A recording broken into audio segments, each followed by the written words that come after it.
रामपूरमधल्या एका कॉलनीतल्या घरातून पहाटे 4 वाजताच आरतीच्या आवाजाने सगळी कॉलनी जागी व्हायची. राजमणी देवींना 36 सुना होत्या.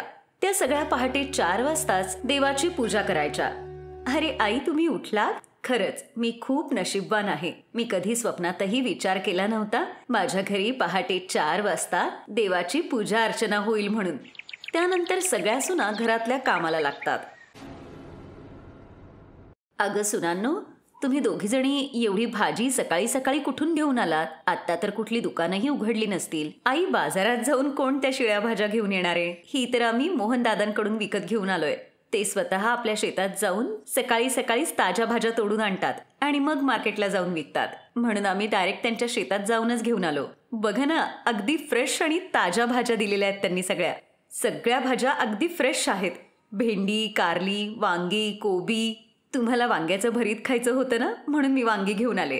ती हे सगळं सांगतच होती तेवढ्यात तिथे दुसरी सुनबाई पूजा येते. आई, तुम्ही लवकर जाऊन आंघोळ करून घ्या. तुमचं पाणी सुद्धा गरम करून ठेवलंय आणि तुमची साडी सुद्धा इस्त्री करून ठेवलीये. काही वेळानंतर जेव्हा त्या आंघोळीहून येतात तर डायनिंग टेबलवर त्यांच्यासाठी 36 प्रकारची व्यंजनं तयार असतात.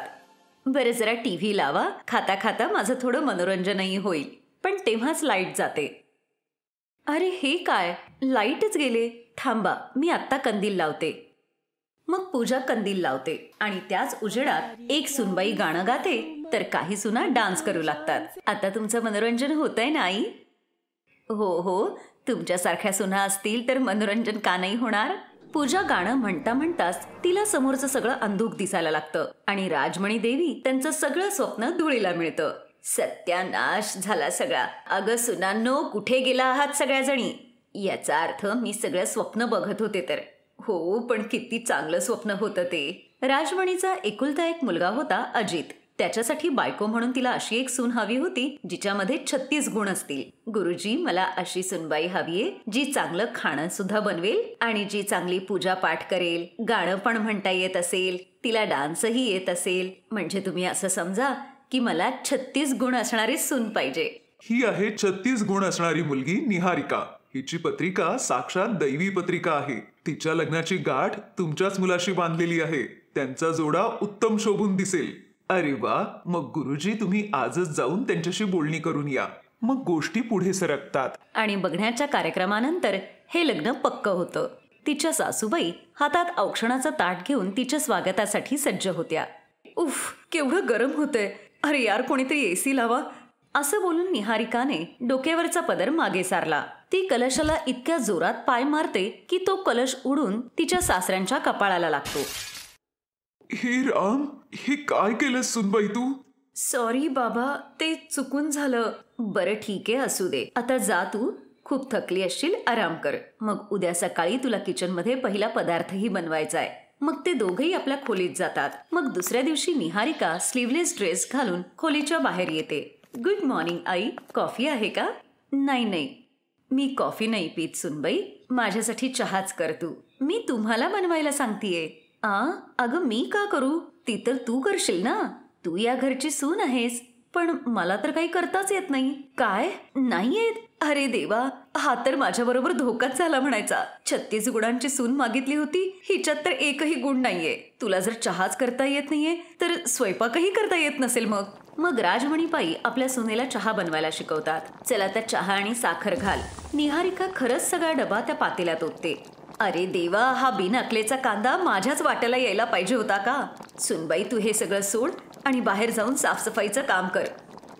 जशी तुमची आज्ञा सासूबाई. मग राजमणीबाई स्वतः स्वयंपाक करायला लागतात. असेच 3 महिने जातात. एक दिवस, अरे देवा, आज खूपच उशीर झालाय. मला लवकर स्वयंपाक करायला पाहिजे. तेव्हाच निहारिका आपल्या सासूबाईंचा हात पकडून त्यांना डायनिंग टेबलवर घेऊन जाते. हे सगळं कोणी बनवलंय सुनबाई? आई, हे सगळं तुझ्या सुनेने तिच्या हाताने बनवलंय. आता कळालं ना तुला? तुझी सुनबाई 36 गुण असणारी सून बनलीये. हे ऐकून राजमणीबाईंच्या डोळ्यात आनंदाश्रू येतात. सदा खुश रहा सुनबाई. थँक्यू आई तुम्हाला. तुम्ही मला खूप छान शिकवलत आणि तुमच्या या अडाणी सुनेला तुम्ही 36 गुण असणारी सून बनवलंय. मग सगळेजण निहारिकाच्या हातचं खाणं खाऊन खूप खुश होतात. आता निहारिका पण 36 गुण असलेली सून होते आणि सगळ्यांची खूप छान काळजी घेते.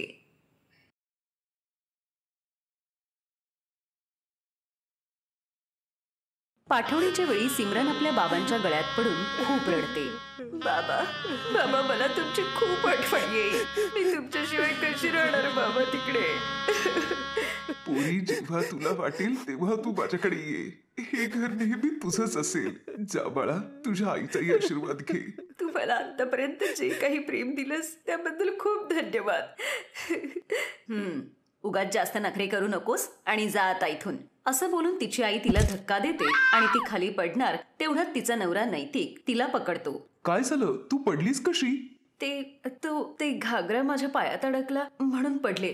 मग तेव्हा सिमरन मनातल्या मनात विचार करते, बरं झालं आईने धक्का देताना कोणी पाहिलं नाही. मी नेहमी आईच्या प्रेमासाठी तरसत राहिले, पण तिने कधीच माझ्यावर प्रेम केलं नाही. मग सिमरन आपल्या सासरी येते. तिच्या सासूने तिच्या स्वागतासाठी गुलाबांच्या फुलांची सजावट केली. मग प्रेमाने त्या दोघांचं औक्षण करते आणि गिफ्ट म्हणून तिला सोन्याचा हारही देते. हे घे माझी सुनबाई, हे तुझं सुनमुख. सुनबाई, आता हे घर तुझं आहे आणि आम्ही पण. तुला काहीही हवं असलं आणि कुठल्याही कामात मदत हवी असली तरी आम्हाला सांगत जा. बरं, आता तुम्ही दोघंही दमले असाल, थोडा वेळ आराम करा. बाकीचे विधी आपण नंतर बघू. थँक्यू आई. सिमरन नैतिक बरोबर आपल्या खोलीत जाते आणि आराम करते. दुपारी 1 वाजता तिला जाग येते. अरे बापरे, किती उशीर झाला. आज तर माझा पहिला दिवस होता स्वयंपाकाचा. आई तर खूपच चिडतील आता. सिमरन बाथरूमच्या दिशेने जाते, पण बाथरूम मधून बाहेर येत असलेला नैतिक सिमरनला धडकतो आणि सिमरन पुन्हा पडणार होती तेवढ्यात तो तिला पकडतो. तेवढ्यातच त्यांच्या खोलीत सिमरनची सासू कमला येते. अरे पोरांनो, हे काय करताय? निदान दरवाजा तरी बंद करायचा ना. आई, अगं असं काही नाहीये, ते तर फक्त आमची टक्कर झाली. काही हरकत नाही पोरांनो, हे तुमचेच दिवस आहेत आता. बरं, चला लवकर तयार होऊन तुम्ही दोघं खाली या. जेवण तयार आहे टेबलवर. आई, मला माफ करा, मला जागच नाही आली. अगं काही हरकत नाही बाळा, मी समजू शकते. लग्नात एवढी थकली होतीस. आपल्या सासूचं बोलणं ऐकून सिमरन विचार करते, आई तर मला अजिबात ओरडल्या नाहीत, पण मी माझ्या घरी एकदा उशिरा उठले होते तेव्हा आईने काय हाल केले होते माझे. हे भगवान, सकाळचे 9 वाजलेत आणि अजूनही तशीच झोपून राहिलीये. इतका वेळ झोपून राहिलीयेस. असं झोपून राहिल्यावर तुझ्या बाबांचा डबा आणि घरातली स्वच्छता कोण करेल? चल उठ. आई, अगं माझी तब्येत बरी नाहीये आणि तापही आल्यासारखं वाटतंय. तू अशी ऐकणार नाहीस. रेवती, बास कर. अजून किती कठोर वागशील तिच्याशी? मला माहितीये तू तिला जन्म दिला नाहीयेस, पण कधीतरी खोटं खोटं प्रेम कर तिच्यावर. तुम्ही गप्पा बसाव. मी जे काही करतेय ते तिच्या भल्यासाठीच करतेय. ती उद्या जेव्हा सासरी जाईल तिथे आजारी पडल्यावर मग ती लोकही नाटकं ऐकणार आहेत का तिची? म्हणूनच तिला आत्तापासून तयार करतेय. ठीक आहे, पण जरा नीट वाग तिच्याशी. शेवटी आपली एकुलती एक मुलगी आहे ती. तेव्हाच नैतिक सिमरनला म्हणतो, सिमरन, कुठे हरवलीस? चल तयार हो. हो हो हो. काही वेळानंतर सिमरन तयार होऊन खाली येते आणि तिची सासू तिची दृष्ट काढते. थू थू थू थू थू. माझ्या सुनबाईला कोणाची नजर नको लागायला. ये माझी सुनबाई, आता जेवण करून घे.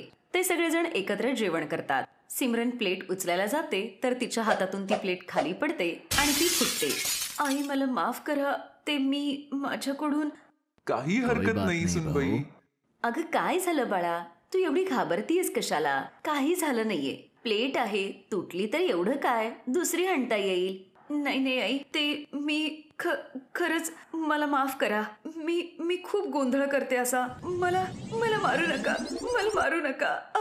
दळभद्री कुठली? नवीन कप फोडलास तू माझा. केवढं नुकसान केलंस माझं. आता बघच मी काय करते. रेवती चुलीतलं गरम लाकूड घेऊन सिमरनच्या हाताला चटका देते. सिमरन जोर जोरात ओरडत होती, मला चटका नको देऊ, चटका नको देऊ. नैतिक लगेच सिमरनला जवळ घेतो. काय झालं? कोण चटका देतंय तुला? सुनबाई, काय झालं मला सांग. आई, माझ्याकडून एकदा असंच कोणाचा तरी कप तुटला होता, तेव्हा त्यांनी मला चटका दिला होता. पण आम्ही तुझ्याशी असं काही वागणार नाही. ये, तू माझ्याकडे ये बरं, मी जवळ घेते तुला. माझं बाळ, अशी घाबरू नकोस हा. असेच काही दिवस जातात. कमला आपल्या सुनेवर खूप प्रेम करायची.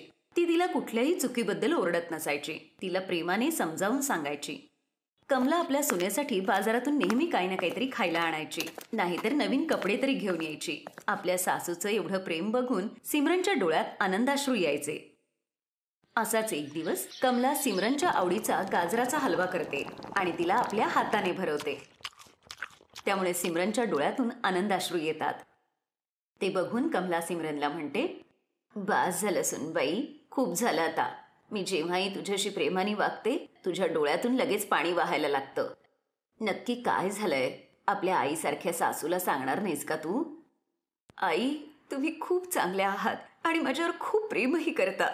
पण तेव्हाच दरवाजात दूधवाला येतो. सिमरन दारात येते तेव्हा तो तिच्याकडे वाईट नजरेने बघतो. तो तिचा हात पकडतो. सोड सोड मला. अरे तू तर साईसारखी एकदम मलाईदार आहेस.